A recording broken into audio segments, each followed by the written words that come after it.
Dang, this empty spot on my desk is so sad and empty. You know what would look great there? A mini PC. Gosh, I wish I had one. Your wish has been heard, TechDweeb. Poof. What? Really? Oh my gosh, thank you. Oh hey, while you're at it, you know what would look great on my chair over there? A girlfriend. Oh gosh, I wish I had one of those. Poof. What's that? Deodorant? Hang on. What are you trying to say? Take the hint, dude.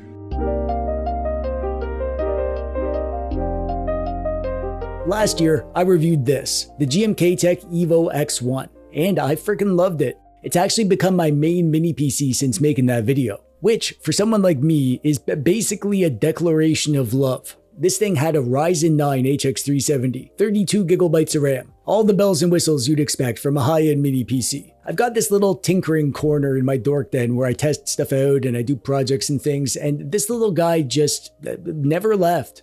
Like a stray cat. Except I actually like this one, unlike my actual stray cat. Oh, sorry, I didn't realize you were there. This is awkward.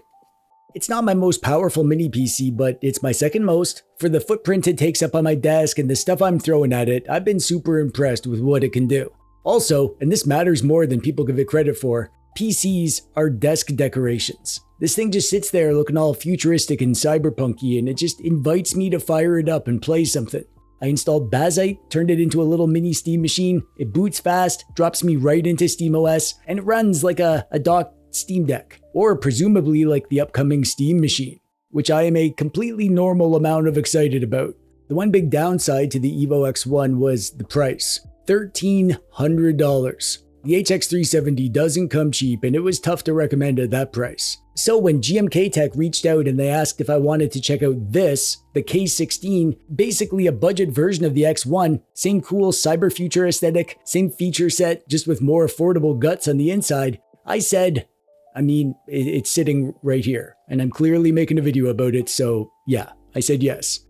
What was I gonna do? Say no and go do a normal thing? Like get a normal job? Outside with other adults? No. The GMKtec K16 is what I would call a middle ground mini PC. Not top end, not low end, not expensive, but not dirt cheap. It's like a Goldilocks mini PC, but without the pigtails and trespassing.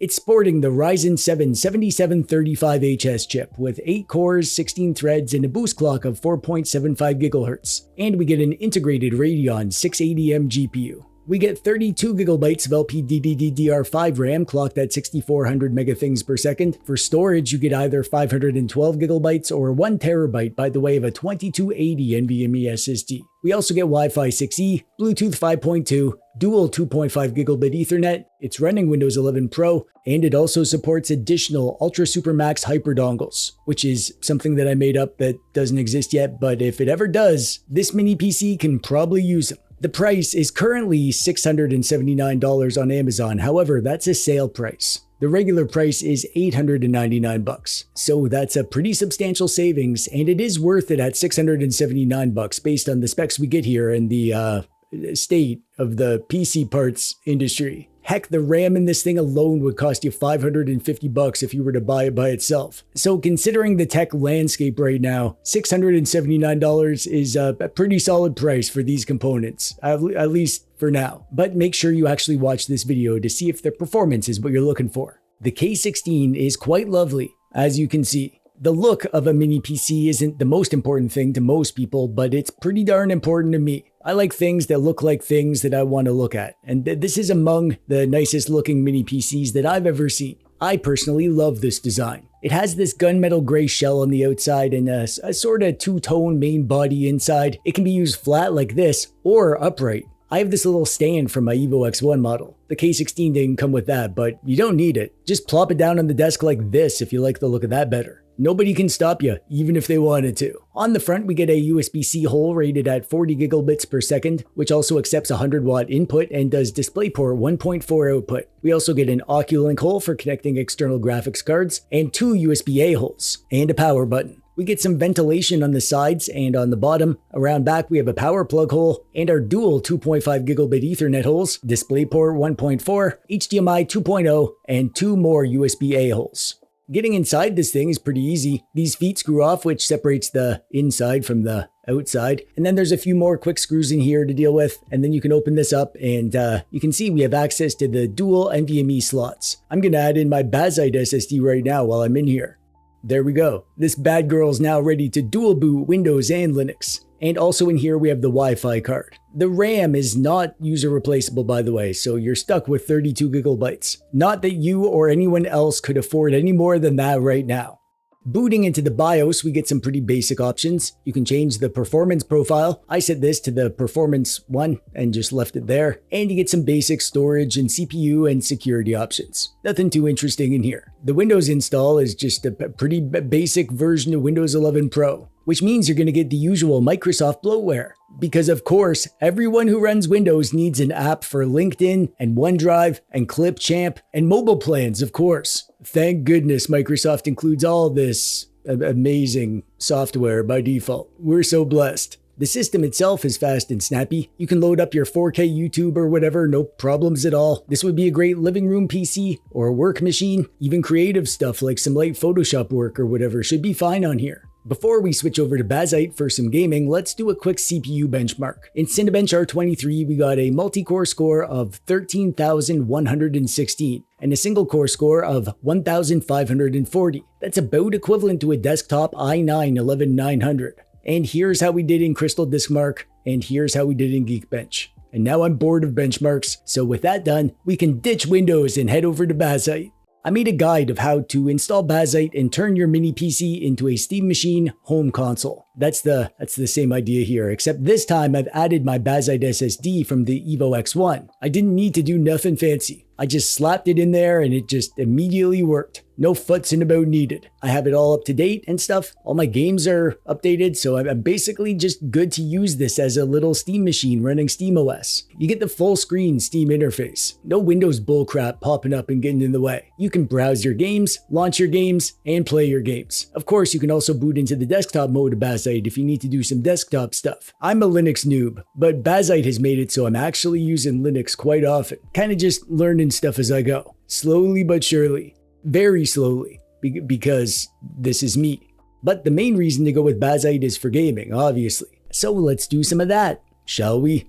A few of the games that I tested here are the same ones that I played in my Evo X1 review, so you can get a sense of how the different hardware affects things. I also used an eGPU in that video, so if you want to compare chipsets or whatever, go watch that one. I'll wait.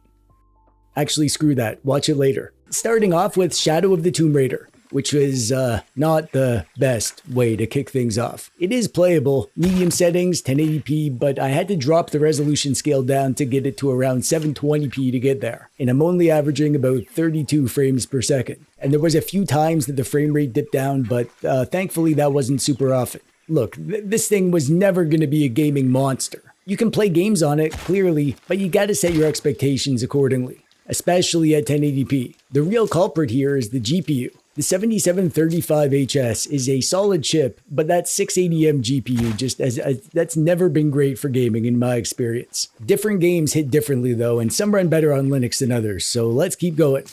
Okay, now we're talking. Doom Eternal was a lot better. At 1080p native medium preset, I'm averaging about 47 FPS. And look at that frame time graph. Nice and smooth and consistent.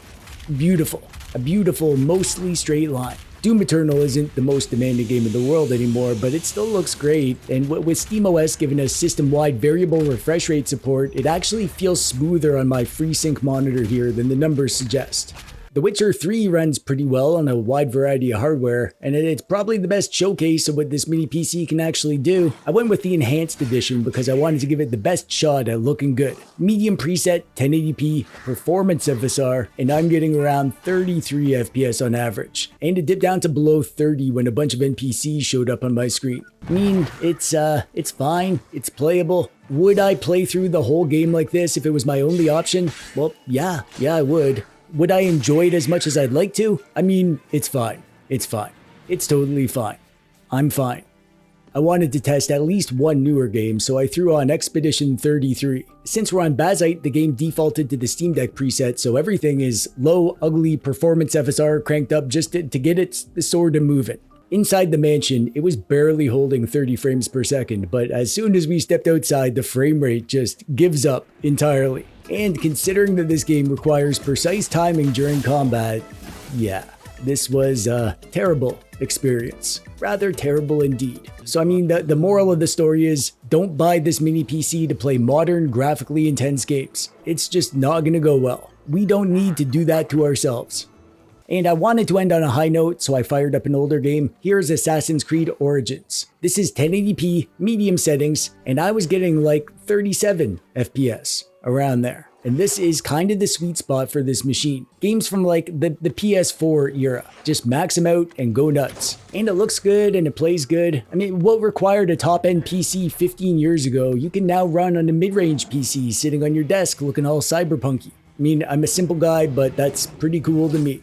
And indie games, obviously. These things run on potato PCs. Even the more demanding ones are totally fine on here. And honestly, when I had my Bazzite build running on the Evo X1, this is the kind of stuff I mostly played anyway. Indie games are kind of my whole thing these days. So as a dedicated older game and indie game Steam machine, something like this would do really well for me, and maybe for you. Throw Bazzite on it and it genuinely feels like a little indie game console. Like a docked Steam Deck kind of thing. Which for my purpose is basically perfect. But maybe it's not yours.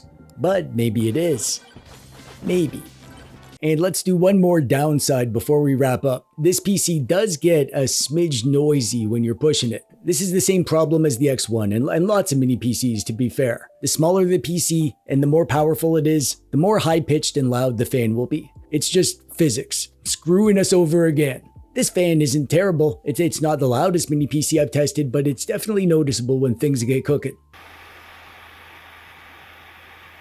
Thankfully, it's not all the time. The fan only really gets going when you're doing intensive stuff. Day-to-day surfing the web or whatever, you're not going to hear the fan. But if you're playing games, you're going to hear it. The easy fix is just shove it under your desk, tuck it somewhere out of the way, problem solved, fan noise blocked. But then you don't get to look at it. And I like looking at it. I think it's lovely. My bar is apparently very low.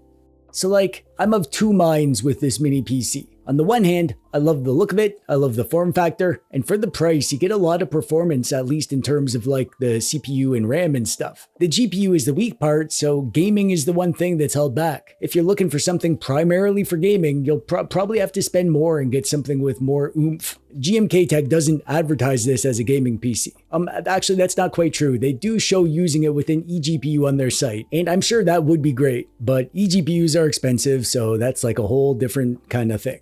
Here's the real talk though. It's just a weird time to be buying tech. $680 doesn't stretch as far as it used to, especially when RAM and storage are involved. If I was shopping specifically for a gaming machine at this price, I'd probably be looking for a used ROG Ally or something before I landed on a mini PC. But if you're looking to buy a new computer with good specs for the money and you want to do some lighter gaming on the side, this gets the job done. It really does. It just depends what you want, what you need, and what money you have. That last part wasn't directed at anyone specifically.